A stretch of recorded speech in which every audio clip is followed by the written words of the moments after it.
So my father lived a remarkable life, and it's nearly impossible to boil down all that he did, the impact he had, and all that he meant to so many people. But here is our best attempt. Someone like Brzezinski he's kind of feisty, he's aggressive, he's innovative. This task force chaired by Zbig Brzezinski. And I don't want to get into calling names, but I thank Mr. Brzezinski. The big new Brzezinski is with us today. Dr. Brzezinski, I can't say enough about his contribution to our country. In his life, he was called a peacemaker, cold warrior, hardened realist, bridge builder. Others called him professor, mentor, author, and friend. Many called him one of the most influential foreign policy minds of our time. To those who knew him, he was big. To my brothers and me, he was Dad. And to his grandchildren, he would become Chief. Salute and all. Joining us now, former National Security Advisor for President Carter, Dr. Zbigniew Brzezinski. Hi, Dad. Also known as Good morning, Dad. And my dad, Dr. Zbigniew Brzezinski. He's on the set. I'm hyperventilating. He's co-hosting this morning. He's sort of Co-hosting for free. Good morning, Mika. You're still a good girl. I am. That's what he always says. I was unhinging as a child, right? You were very difficult. What are you wearing, Dad? He's going to the Serengeti next.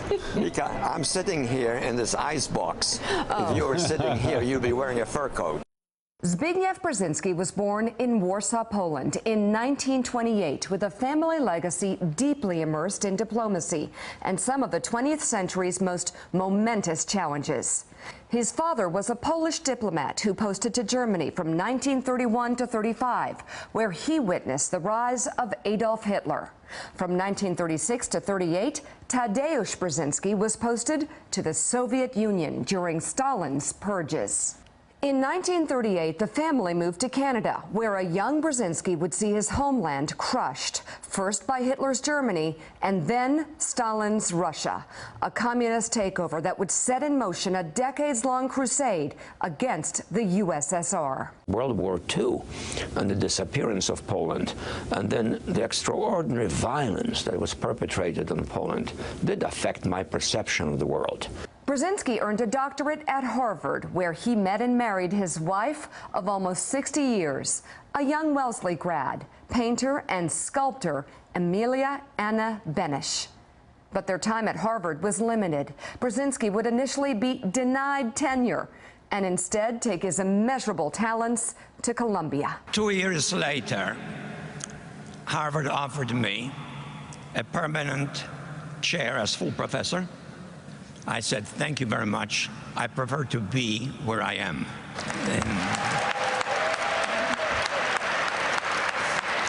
He would teach at Columbia for decades and just recently received the school's prestigious Global Leadership Award. In 1958, Zbigniew Brzezinski became an American citizen. The Daughters of the American Revolution came up to us and pinned American flags into our lapels.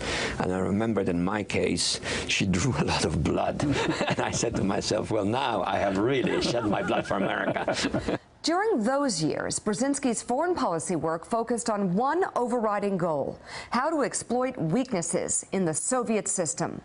A young senator, John F. Kennedy, liked what he heard, tapping Dr. Brzezinski for his foreign policy task force.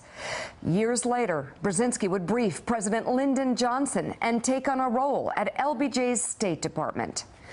But it was the 1970s when Dr. Brzezinski would be thrust onto the world stage as National Security Advisor to President Jimmy Carter.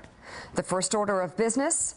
Learning how to pronounce his name. The president sent out a handwritten note to the entire staff, which said simply the following: name how to spell and pronounce Zbigniew Brzezinski.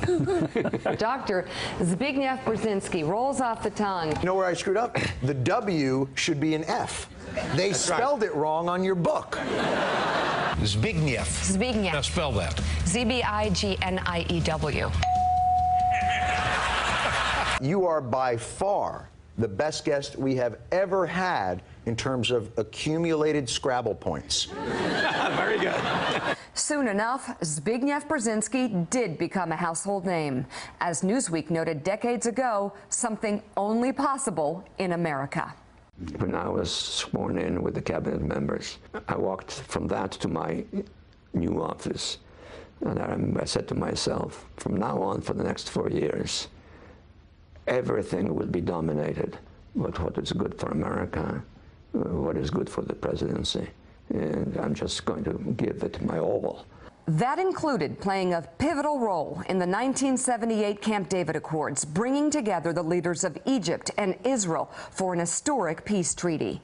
That same year, the U.S. established official diplomatic relations with China after months of secret talks. Our family even hosted the leader of China, Deng Xiaoping, at our farmhouse in McLean. There was a nuclear arms treaty with the Soviet Union and a deal to peacefully transfer control of the Panama Canal. But there were challenges too. Chief among them, the taking of American hostages in Iran and the failed 1980 mission to save them.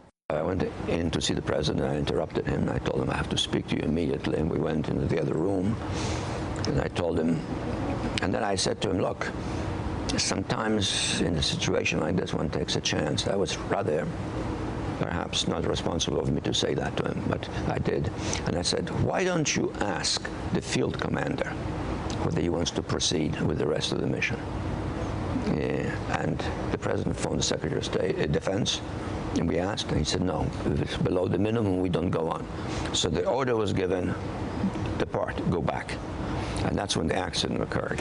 One of the other helicopters then collided with a plane. And there was that 3 a.m. phone call when in 1979, Dr. Brzezinski was awoken with the news of an imminent nuclear strike against the United States. Moments later, a second call. America was under all-out attack. As he prepared to wake the president and recommend a counterstrike against the Soviets, a third call came, this one citing a false alarm.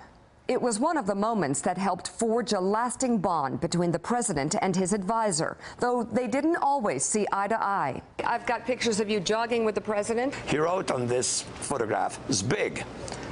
At least once we are in step.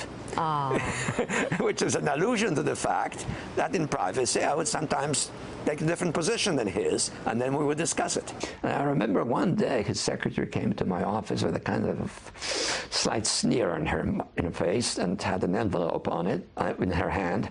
And I looked at her and I saw green stationery. Well, that's a note from the president. I opened it and it said, Zbig, don't you ever know when to stop? In the eyes of a daughter, the Carter White House culminated in the vision of her father receiving the Medal of Freedom from the leader of the free world. After the 1980 election, Dr. Brzezinski would return to teaching, writing, and appearing on television, but only on his own terms. Hi, Mick. I've been here a hell of a long time. Okay, let's get going. We're going to start right now. Dr. Brzezinski never let partisan politics get in the way of what he considered his patriotic calling. He publicly supported a Republican for president in 1988. George Bush is the one who can best fashion an effective, bipartisan foreign policy. And a Democrat 2 decades later. I give you Barack Obama. His own children followed in his footsteps into public service. My brother Mark was U.S. ambassador to Sweden, and Ian, a senior Pentagon official. And my career in journalism set the stage for that cringe-worthy exchange back in 2008, when my dad took issue with Joe's analysis of the Middle East. You and I both know Bill Clinton gave Arafat and the Palestinians everything they could have wanted. Such a stunningly superficial knowledge of what went on that it's almost embarrassing to listen to you. My father always spoke his mind to friends and foes alike, both on and off camera.